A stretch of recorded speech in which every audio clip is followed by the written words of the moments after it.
के पास आती, शरारत करती, कभी उसकी बॉडी पे बैठ जाती, कभी उसके सर पे बैठ जाती, उसकी तपस्या को भंग करती थी। तो एक दिन देखा, 2 दिन देखा, डेली का काम यही है। कहते हैं ना, जो जिसका प्रिय है वो उसी में लाड में आ जाता है वो। तो डेली का काम तपस्या करना ऋषि मुनि का, कैट का काम भी डेली का। तो ऋषि ने क्या किया, अपने शिष्य को बुलाया और कहा इसको कहीं दूर बांध दो ताकि मेरी तपस्या के समय ना आए। तो उन्होंने उसको दूर एकांत में बांध दिया, तपस्या करने लगे। जैसे वो बिल्ली उससे दूर हुई, वो बीमार होने लग गई। तो ऋषि ने देखा कहीं ना कहीं कुछ समस्या है, तो उन्होंने अपने सामने उसको बांधना शुरू कर दिया। भाई जब भी मैं तपस्या करूं तो इसको मेरे सामने बांध दिया करो।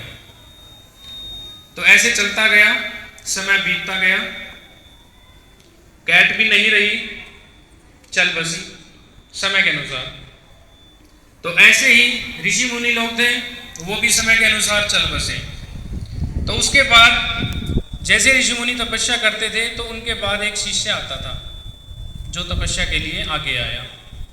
तो उन्होंने क्या किया, एक तपस्या जैसे एक शिष्य आगे आया, तपस्या शुरू कर दी। तो उन्होंने देखा कि हमारा तपस्या करने में मन नहीं लग रहा है। तो क्या किया कि एक बिल्ली ले आओ। एक बाजार गए, एक बिल्ली ले आए और उसको उसके सामने वृक्ष के नीचे बांध दिया और तपस्या करनी शुरू कर दी। तो क्या थी वो परंपरा थी। अब ये परंपरा चलती गई, बार बार तपस्या के लिए आगे चलते गए, आगे बिल्ली ले आते गए। उन्होंने वहां नया लॉजिक, नया रास्ता नहीं ढूंढा कि वजह क्या थी। वो ऋषि की पालतू थी, इसीलिए उसके साथ इतना अटैच था और उन्होंने उसको परंपरा बना के रखा।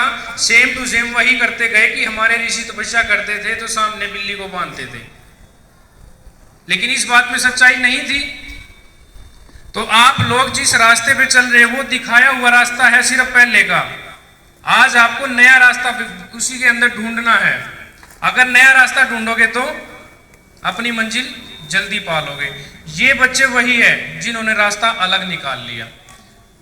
पढ़ते तो सभी आ रहे हैं, आज से नहीं सदियों से, लेकिन पढ़ना ही एक कला है, लेकिन एक रास्ता अलग ढूंढना पड़ेगा आपको भी।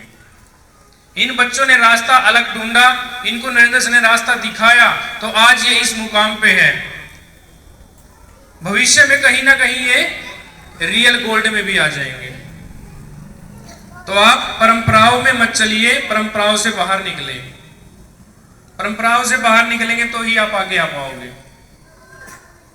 तो कभी भी जो रास्ते बने हुए हैं उनको मत अपनाओ, कोशिश करो अपना रास्ता खुद ढूंढने का। तो इसके लिए 2 लाइन बताता हूं मैं आपको। हवाओं के भरोसे मत उड़, हवाओं के भरोसे मत उड़, चट्टानें तूफानों का भी रुख मोड़ देती हैं। अपने पंखों पर भरोसा रख, हवाओं के भरोसे से पतंगे उड़ा करती है। थैंक यू बेटा।